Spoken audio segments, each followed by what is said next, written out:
those fancy pants. Well, I'm just leaving the fertility doctor's office. This was my third blood draw and hopefully final for this mess. The last video that I put up, at the end of it, I had just gotten my blood work results over the phone. Okay, let me back up. So I had gotten my blood work done on Sunday at my OBGYN, and the blood work showed that I was pregnant. And then 48 hours after that, on Tuesday, I had blood work done again at the fertility doctor's office. And the numbers showed that they were going down, which meant that I was going to miscarry.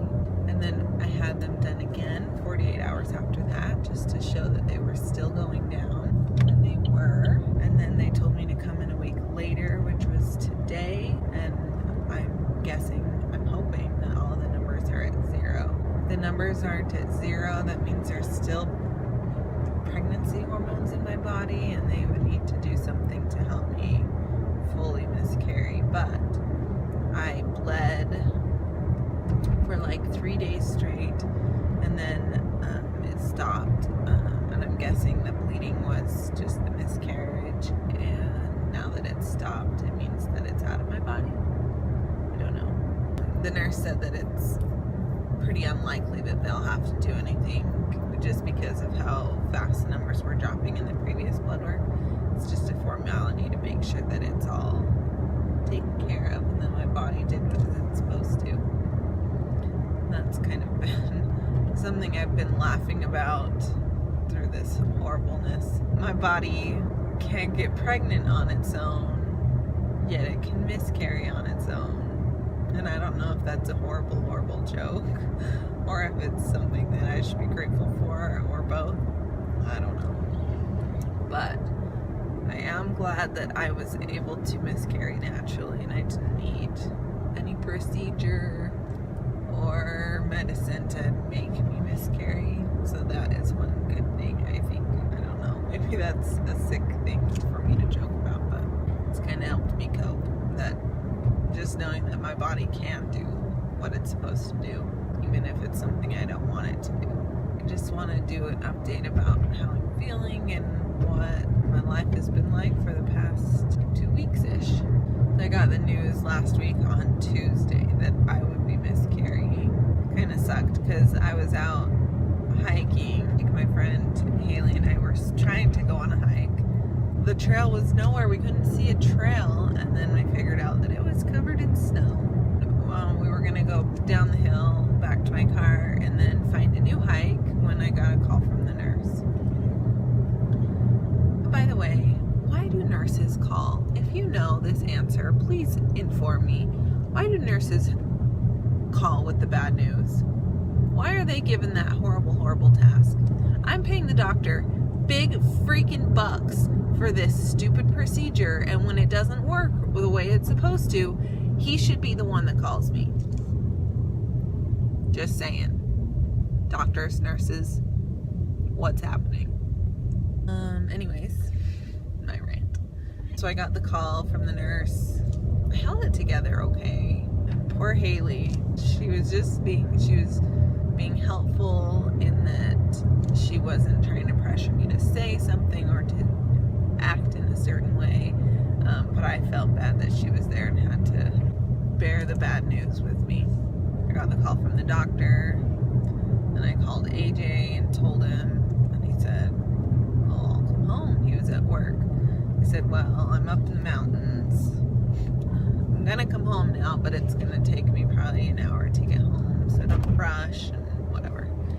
Drive down the mountain, and I was fighting off tears the whole time. I didn't want to have like a full-on meltdown in the car with poor Haley.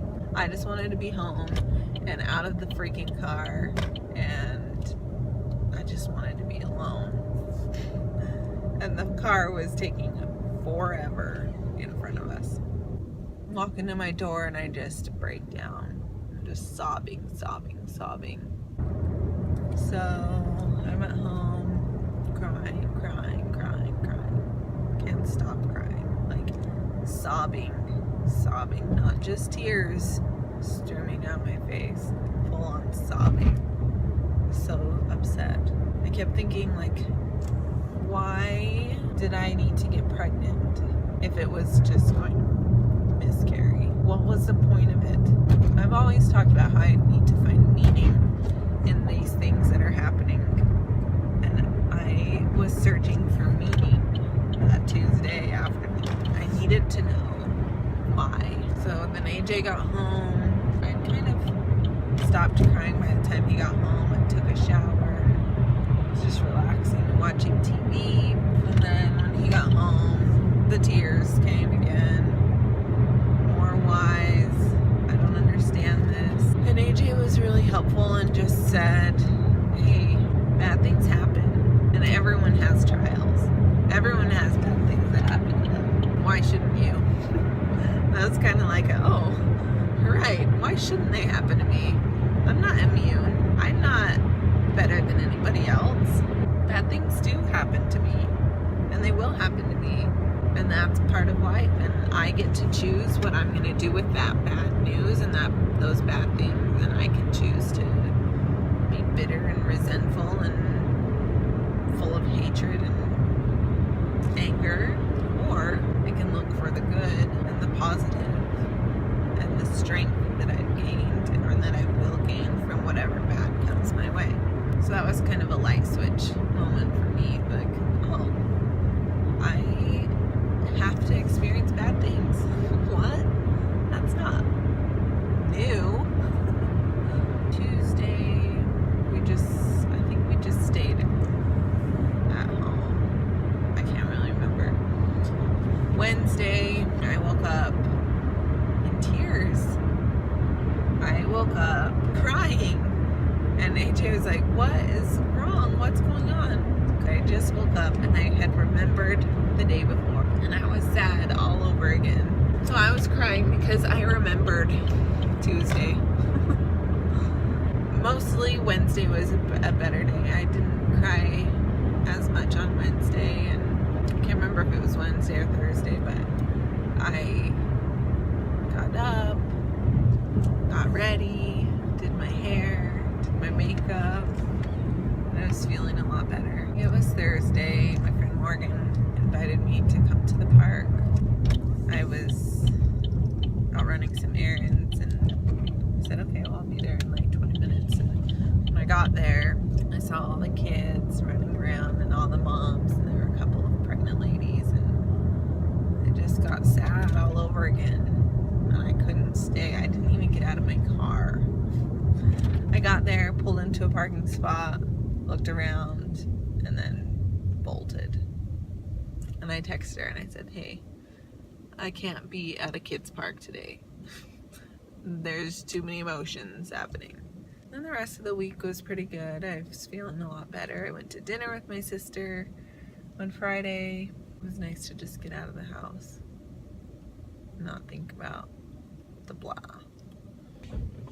Miscarriages are kind of tricky. I had what's called a chemical pregnancy. And after doing some Google research, because remember, the nurses call you and not the doctor, so the doctor can't explain what happened, and it's just the nurse trying to babble her way through what happened and what is going on. So I Googled it myself, did my own research. So a chemical pregnancy is where a sperm and an egg fertilize, but they never implant in the uterus, or they implant in the uterus and quickly die. So from what I read, the reason this usually happens is because of a chromosomal problem inherent in either the egg or the sperm. So no matter, there is nothing I could have done to have saved this pregnancy. This pregnancy was doomed the moment the egg and the sperm met. It was never going to survive. But my body didn't know that until a week later. My mind didn't know that until maybe 2 weeks later. So that Sunday I got that pregnancy test result. I was pregnant. there was an embryo in my body. My body was starting to create pregnancy hormones in order to try to keep this embryo alive. For a week, maybe 10 days, let's say Sunday to Tuesday, I was pregnant.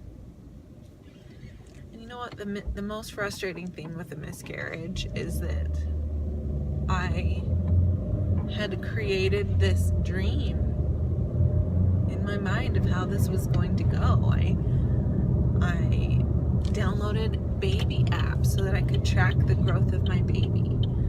I started thinking about the type of delivery I wanted. I was looking at baby stuff on Pinterest and cute little onesies and looking at ways to announce it to my family and friends. The thing with a miscarriage is that the pregnancy is reality and then it's not.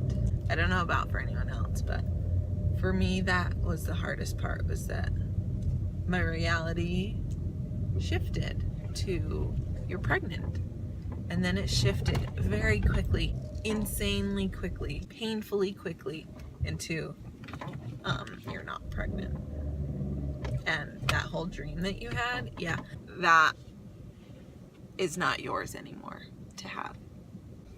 I think for me, I feel lucky that I never, that the pregnancy never had to get far enough along that I heard a heartbeat or I saw an ultrasound. I think I'm grateful for that, because that would have made it even more real and even more devastating. I think because it was so new and so early, that as much as it had become a reality for me, I was looking at all this baby stuff and researching a ton of stuff about being pregnant and having a baby, and that had become real to me, but it hadn't become so real that I had seen the fetus. And I think if I had, I would be in a much different place right now. I would be more devastated than I am. I am devastated, but I feel like I'm more devastated at losing a pregnancy than losing a baby. I feel like because of how early it was, that it wasn't quite a baby to me yet. So I've had this dream to be pregnant, and I finally got that dream to be pregnant. And then that dream to be pregnant went away. I am grateful that it was an early miscarriage and that it didn't happen later on. I've heard from women who've had miscarriages pretty late into their pregnancy, and that I can't even imagine. I'm grateful.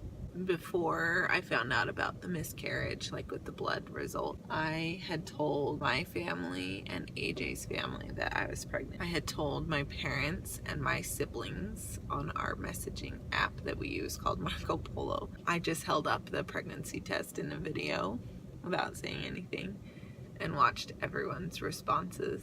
Maybe I'll insert a clip in here and you can see. Real legit. They even know that.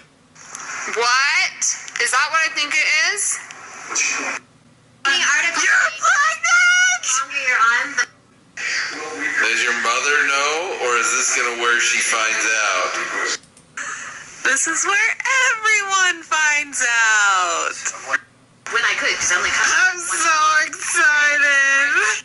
We're so excited too. Although I can't believe I found out on Marco Polo. I guess it's as good as any. Yay! Here comes the grandmas and aunties. That was the only way you were going to find out, because I'm not going to be seeing you. You could have called. You could have said, "Oh, Mom, you know how you told me to wait and take that pregnancy test later? What a brilliant idea that was. Happy day."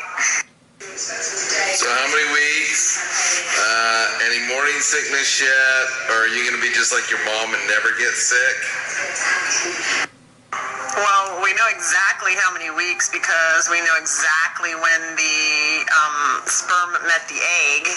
So given 2 or 3 days, we can calculate that out. And when did that happen? I'm not in the loop like usual. You need to listen to the blog, duh. Apparently you need to pay more attention to when the sperm was, planted. because the egg was ripe, and then 2 weeks later there was supposed to be a pregnancy test, but yeah, you got to pay more attention if you want to know what's going on. So once again, when was it? I can't believe you don't watch my YouTube videos, Dad. I'm really upset right now. Can you tell?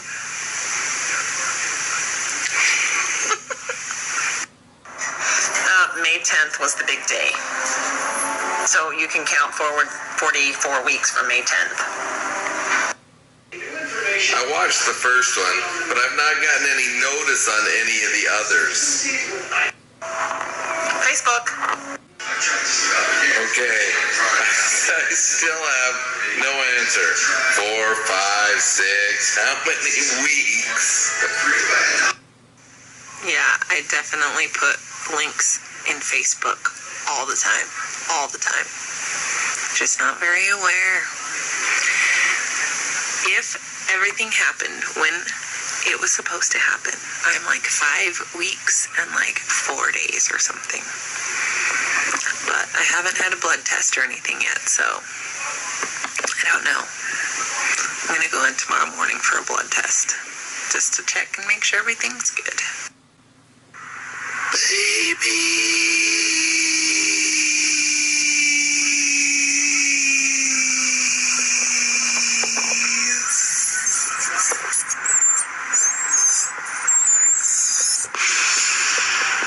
And that was the way I told them. So I let them all know that I was waiting for blood work just to make sure everything was okay. And then 2 days after that, I got the news. So I called my mom that day and told her that it was a miscarriage. And I talked to my sisters. And then I had my mom tell whoever I hadn't talked to already. And then I also told AJ's mom and his aunts and his grandma about the pregnancy, the positive pregnancy test, and I also let them know about the blood work that was coming to see what was going on. So they were also waiting to find out. So when I got the results, I texted them and let them know what was going on, and that it was a miscarriage.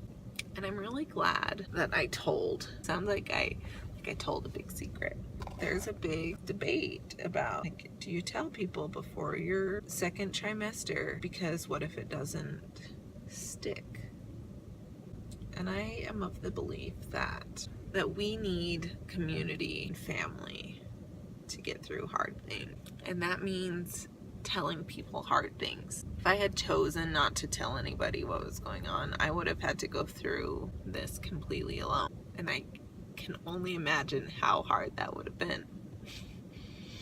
It was hard enough having to go through it, and I can't imagine keeping it a secret and having this horrible, horrible thing happening, pretending like I'm okay.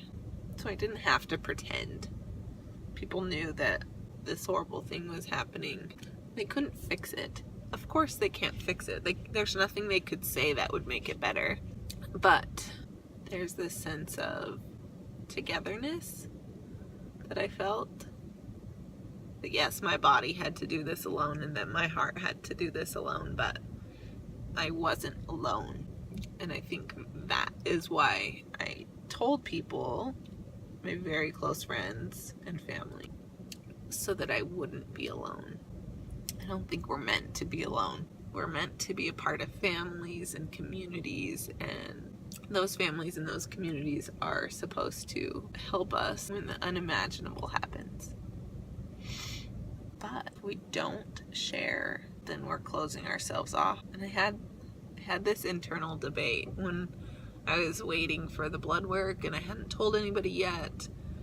This debate, like, do I want to tell people? Do I want people to know about this horrible thing? Do I want to be vulnerable? Do I want to potentially have to share bad news? And the alternative to that seemed horrible. Like I said, like, having a horrible, horrible thing happen to me and then being around people and pretending like I was okay did not seem or sound attractive or good in any way. So I had to tell people so that if the horrible happened, which it did, I wouldn't have to pretend. Plus, I didn't want to do it alone. You know, part of me feels like that week that I was pregnant was a dream, and it didn't really happen because it ended so quick. Was it even real? Part of me thinks that. And then a part of me clings to the fact that it happened, that I got pregnant. That's a miracle. That was the first time in a year and a half that I've been trying that I've ever gotten pregnant that I know of. I mean, maybe this has happened to me before and I just wasn't paying attention and didn't test, so I wouldn't have known that it was positive. But that's a miracle. And also, I keep thinking about this too.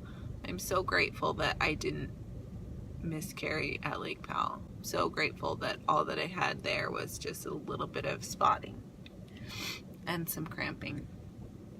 I'm so grateful that the miscarriage happened in the summertime. I didn't have to go to work and pretend like I was okay. I could sit at home and cry my eyes out just more without the pressure of life happening around me. And I'm grateful for AJ being caring and supportive and no nonsense, which he's good at. And I'm grateful for the ability to tell my family and friends what was going on, because I needed that. I needed to have my people around me. And I'm grateful for this sense of hope that I have, that this isn't the end. Yeah, that was the end of a pregnancy, but it's not the end. It's not what defines me. I will be a mom. And I think that all the anxiety and worry that I have is centered around how I'll become a mom. I have this hope and this sure knowledge that I will be a mom. And so this miscarriage was another step on my journey. But it's not the end of my journey, because I'm not a mom yet.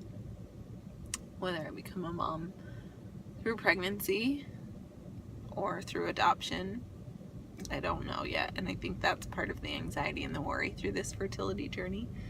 But that's something that I'm clinging to, is the sure knowledge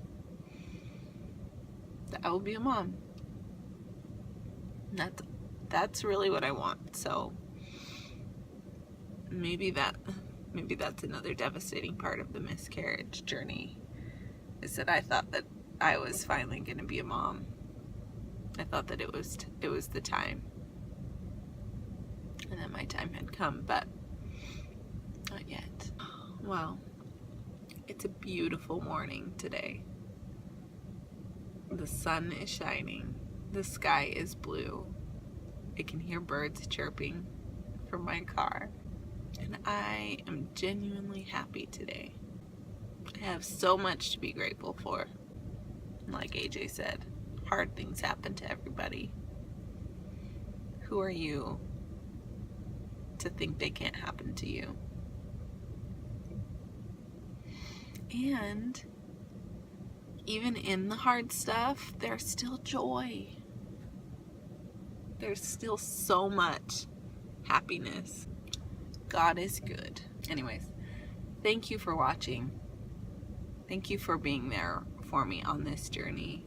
Like I said, community and friendship and family, we need that stuff, and I'm grateful for it. Thank you for being so kind and so loving to me on my journey. Just knowing that you all are watching and are eager to find out my news, good or bad, and that you are praying for me and hoping for me and wishing good thoughts for me is very powerful.